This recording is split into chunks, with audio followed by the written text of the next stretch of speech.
بسم اللہ الرحمن الرحیم۔ السلام علیکم۔ جناب ہوا کی تخلیق حضرت آدم کی پسلی سے ہوئی یا ان کی بچی ہوئی مٹی سے؟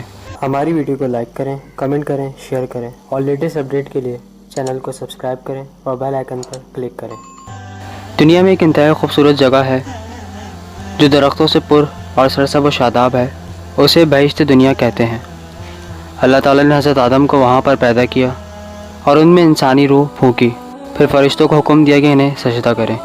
جب اللہ تعالیٰ نے ارادہ کیا کہ حضرت آدم کو اولاد عطا کرے اور ان کی نسل کو وجود بخشے تو اس کی مشیت اس بات پر راضی ہوئی کہ ان کی زوجہ وجود میں آئے اور اس سے ان کی اولاد پیدا ہو۔ اللہ تعالیٰ نے حضرت آدم کے بعد حضرت حوا کو وجود بخشا، لیکن تاریخ میں اس بات میں اختلاف ہے خواہ حضرت حوا کو حضرت آدم کی پسلی سے پیدا کیا یا ان کی بچی ہوئی مٹی سے۔ عمرو بن ابی مقدام لکھتے ہیں کہ جو کہ صحابی امام محمد باقر تھے، میں نے حضرت امام محمد باقر سے سوال پوچھا کہ اللہ تعالیٰ نے جناب حوا کو کس چیز سے خلق فرمایا ہے؟